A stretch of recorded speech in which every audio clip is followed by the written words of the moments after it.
Well, the latest is, we signed and contracted to do a rematch, and that's what it is right now. Do you know when it's going to be, when we can hear? I don't got no date right now, but I know that's the next fight that Terence Crawford. How long do you think it will be before we have some news about that? I don't know.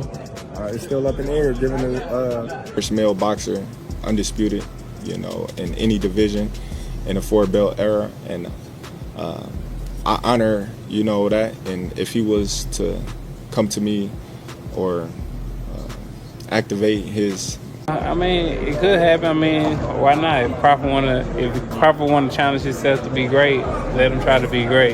So what I'm saying, I'm with it. So I'll be going for Bud. If he fight Canelo, I'll be going for him. The sport is in chaos again. Just when it seemed like Terence Crawford and Errol Spence Jr. had gone their separate ways, talks for a rematch are suddenly back on the table as of April 2025. And this time, they are not just rumors, negotiations are happening behind the scenes. Both fighters are talking about it, and tensions are rising fast, with Crawford already challenging Spence's position in boxing. Let's catch you up. I wanted to see that immediately after that fight, but now time has kind of ran its course. I don't want to see Errol. I just don't want to see Errol get done like that again. That's all. And I believe Errol Spence is a generational talent, great fighter. Crawford and Spence have never been the type to hold back, and as the talks start turning into reality, they are getting louder, taking shots at each other in interviews, social media, and now even during a heated live exchange. Spence, who has been out of the ring since his brutal loss to Crawford in 2023, is more fired up than ever. He is pushing hard for this rematch, claiming that the first fight didn't tell the full story, that he was drained at 147 pounds, and that the weight cut took everything out of him. Crawford, however, is reminding everyone what happened the last time they stepped in the ring, how he knocked Spence down 3 times, and how the fight wasn't even close. But Spence refuses to accept that narrative. He is still convinced that at 154 pounds, everything changes. But you gonna knock my first? Because I don't want us personally. We talking about what we want to see. I don't want to see it because I know what it's gonna look like. The same as it looked last time. No, you don't. Yes, I do. Errol Spence wasn't the same. What was wrong with him? He looked slow. He looked he looked sluggish. Why? I can't tell you. I wasn't in camp. At the division he dominated for his entire career. All of a sudden, when it came time for this fight, he looked different. Why? I wasn't in camp with him. I can't tell you. I don't know if his body finally broke down for being at 147. This entire rematch situation has been a roller coaster since the moment Spence exercised the rematch clause after their first fight. When Crawford destroyed him in July 2023, Spence wasted no time triggering the clause, determined to get another shot.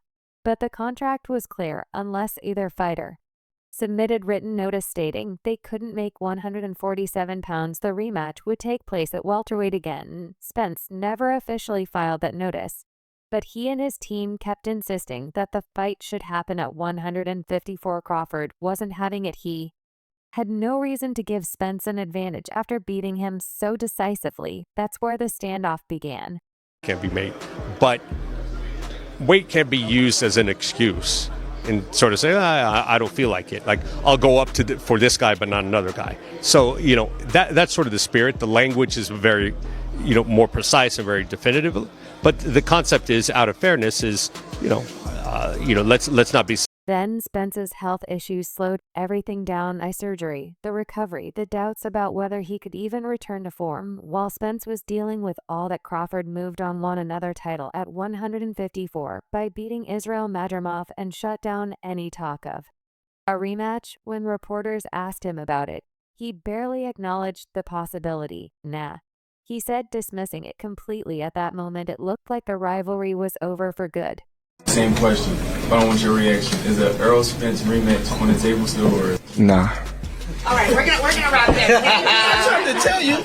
But now things are shifting fast. Crawford is no longer shutting the door completely. Spence is ramping up the pressure, calling him out every chance he gets. Most fans are saying Spence deserves another shot, that the weight cut really did affect him, that it wasn't the real Spence in the ring that night. Others are calling that an excuse, saying he got exposed and a rematch would look the same no matter what weight class it happens in.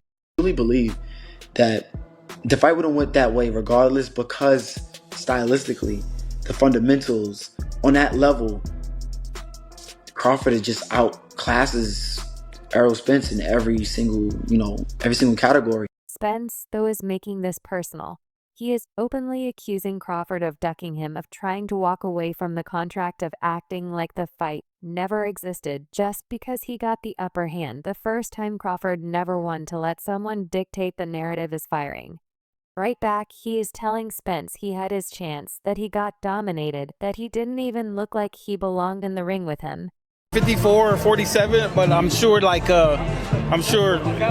probably gonna push the weight up, but there's no gonna be no change in the decision. The performance still is gonna be the same. It might be even a little bit better, so he might want to watch out before he activate the rematch clause. And now in real time, both fighters are making it clear that they are ready to go to war again. Spence, despite everything, is still confident. He is saying that Crawford has never fought him at full strength, that he wasn't himself in that first fight, and that he is going to prove everyone wrong. Crawford, on the other hand, is almost laughing at the idea that anything will be different to him. Spence is always overrated. His style is too predictable, and if God got in the ring again, he would beat him even faster the second time. The trash talk is getting more intense by the day, and with both men finally admitting that talks are happening, this fight is looking more real than ever.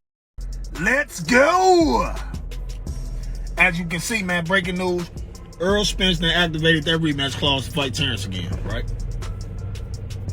Let's be honest, we all saw the fight.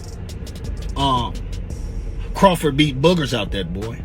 However, this trash talk is already causing some waves in the sport. Terence Crawford and Shocker Stevenson have always been tight, their bond built on years of respect, mentorship, and shared ambitions.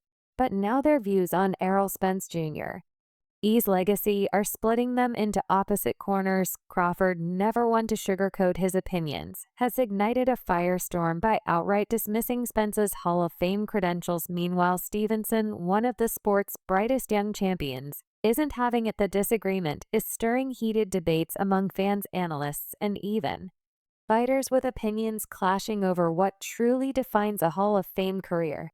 That's a good win. I'm still a fan. I hope he do well. But like, once it got to the point where I moved up in weight and I'm in the same weight as Spence, it's just like, oh man, you ain't fighting nobody. You this, you that, you this, you that. So now they trying to blemish my accomplishment just to boost him up. I'm like, dude, you're not gonna do that, because I can retire right now and be in the Hall of Fame. He couldn't. Everything that I've accomplished, he's still trying to accomplish. I don't want to sound like I'm hating on him. I honestly don't know if he make it to the Hall of Fame with the accolades that he didn't got. Crawford set this controversy in motion during an appearance on the Pound for Pound podcast with Kamaru Usman and Henry Cejudo. He didn't hesitate when the topic of Spence's legacy came up. In his view, Spence doesn't make the cut. His reasoning: Spence only fought in one division, while he acknowledged Spence's accomplishments, unifying 3 welterweight titles, defeating top-tier opponents like Sean Porter, Danny Garcia, and your Dennis Hughes. Crawford was firm in his belief that it wasn't enough to him. A Hall of Famer is someone who conquers multiple weight classes, builds an undeniable resume, and proves their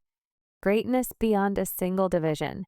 You discredit one of the best wins on your resume, it starts to make people look at your resume with a question mark.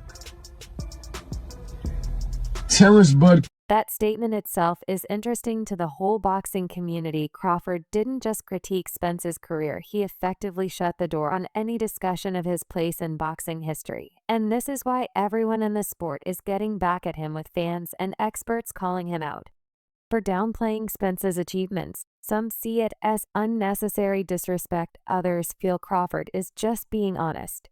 But the most surprising pushback didn't come from analysts or former fighters. It came from Shocker Stevenson, one of Crawford's closest friends. When asked about Crawford's comments during an interview with Best Women's Boxing Show, Stevenson was quick to disagree. "I feel as though Errol had a great career," he said, standing firm in his stance. "If it wasn't for Bud, he would have been undisputed. So he went and got every belt one by one. I think he's a Hall of Famer." His words cut through the narrative Crawford was trying to push, offering a different perspective, one that recognized Spence's dominance before their fight. and what could have been if Crawford hadn't been in his way. Terence went on Pound for Pound podcast, and he said that Errol Spence will not be a Hall of Famer. Can you just give me your thoughts on that? I disagree. You disagree? Why do you disagree? I feel as though Errol had a great career. If it wasn't for Bud, he would have been undisputed. So he went and got every belt one by one by one. I think he's a Hall of Famer. Stevenson's stance highlights an ongoing struggle in boxing's Hall of Fame debates. Do accomplishments across multiple divisions determine greatness? Or can a fighter cement their legacy by ruling a single weight class? Stevenson clearly believes that Spence's dominance at 147 was enough, but Crawford isn't budging. For him, being a unified champion in one division, even with Spence's level of success, isn't enough for immortality. I don't think Errol's run was long enough, no Diddy, to automatically put him in the Hall of Fame. He was a very good fighter. If there was a Hall of Very Good, he would be going into that. But Hall of Fame, no. If you were in charge of writing the Hall of Fame speech for Errol Spence, and I was in charge of writing a Hall of Fame speech for Bud Crawford, my Hall of Fame speech, listing my credentials, listing my accolades for Bud Crawford, would sound a lot better than your speech for Errol Spence, bro. Yeah, I don't think unifying and holding 3 titles automatically puts you in the Hall. The tension between Crawford and Stevenson might not be a full-blown rift, but it's certainly creating waves. Their friendship has always been built on mutual respect, but this is one of the rare times they publicly disagree on something major. Stevenson isn't just another fighter giving his opinion. He's someone who has spent years learning from Crawford, training with him, and looking up to him. So for him to go against Crawford's take so directly speaks volumes. It also raises questions about how the relationship might be affected by this in the long run. To him, he gave me that opportunity to fight him. It's only right that if that's what he want to do, I'll give it back to him.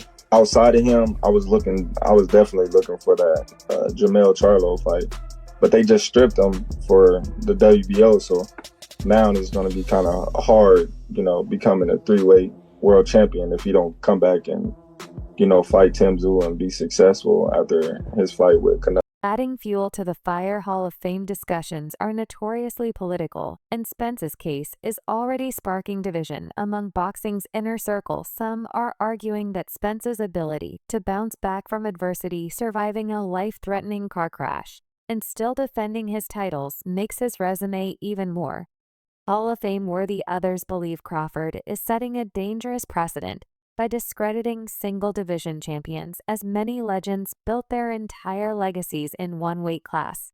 Crawford is a hell of a fighter, but I don't really respect his resume. What? Other than fighting you. Crawford? You know what I'm saying? I don't really respect his resume like that. And there's another layer to this debate: Crawford's history with Spence. Some are saying his comments aren't just about Hall of Fame standards, they're personal, that Crawford is trying to erase Spence's legacy because of their rivalry, to make sure history remembers him as the superior fighter. If Spence gets into the Hall of Fame, it forces the world to acknowledge that he was an all-time great, even if Crawford beat him, and Crawford might not be ready to accept that. Airwaves of YouTube. Let me make a plea right now to Terence Crawford. I understand you just beat him. You beat him thoroughly. You're the undisputed welterweight champion of the world, the WBO, the WBA, the WBC, the IBF titles, but you hugged him after the fight for a reason. I am making a plea to Terence Crawford. Even if you elect to give Errol Spence Jr. a rematch, please do not do this for at least a year. Please don't do that. The debate isn't dying down anytime soon. Fans, fighters, and analysts are all picking sides. Is Crawford speaking facts, or is he letting his rivalry with Spence cloud his judgment? Is Stevenson right for standing up for Spence, or is he just being diplomatic? The boxing world is watching, and as the back and forth continues, one thing is certain: this isn't just about a Hall of Fame induction. It's about legacy, pride, and the never-ending battle for respect in one of the most unforgiving sports in the world. It ain't like Errol can't take him. I think he's the bigger, stronger fighter. But Errol methodically marches down and breaks you down. I don't know if that can be done to Crawford. I think that Crawford is a marvelous boxer. I think he's got the temperament of a champion that really wants to do damage and be spectacular. He can fight conventional. He can go southpaw. He brought the power with him. And I think the biggest thing is that Errol Spence might have gave him a little bit too much time. But if there's anyone whose Hall of Fame status should be in question, it's not Errol Spence Jr., it's Terence Crawford. Forget all the smoke and mirrors, forget the carefully crafted legacy talk from his camp. The truth is plain as day. Crawford isn't chasing history, he's chasing checks in. That's the real reason fans, fighters, and critics alike are beginning to question whether his name belongs in the Boxing Hall of Fame. Y'all support y'all fighter. Let's come together, make this event a success. Instead of everybody saying every time we get together, you know what I mean, it's always shooting and violence. Everybody know Team Crawford. Y'all know I get active. Crawford's own trainer Brian BOAC McIntyre is out here peddling the same tired line, trying to convince the world that the Canelo Alvarez fight isn't about money. But well, who do they think they're fooling? Crawford is jumping 2 divisions to face the biggest cash cow in boxing, not because it makes sense for his career, but because the Saudi money is just too good to pass up. If Crawford's legacy was really his priority, he wouldn't be making this reckless jump. He'd be cementing his dominance at 154, proving himself against the monsters in that division, maybe even unifying again. But he barely scraped by against Israel Madrimov. The moment that fight was over, it was clear Crawford was never going to run through 154 the way he did at. This is what I think about resumes, and especially when it comes to these two fighters specifically, because they got a lot of the common opponents. Yes. Mm-hmm. But the day that they fought these opponents is what's uncommon. Mm-hmm. And so you can pick who you want to pick, and I fought him, and he had I broke both eyes, and then you fought all this and that. Bottom line is, a lot of fighters aren't who they are on Tuesday. They're not that same fighter on Saturday. You are absolutely That's the right. bottom line. The younger, hungrier lions were waiting, and instead of meeting them head-on, Crawford found an escape route, the biggest payday boxing has to offer. And let's talk about this Madria fight for a second. Fans know what they saw. It wasn't the destruction job Crawford put on Spence. It wasn't some highlight reel masterclass. It was a war, a fight that easily could have been a draw. And that's against a guy who, while talented, isn't exactly the king of the division. If Crawford struggled there, what business does he have jumping to 168 against a seasoned champion like Canelo?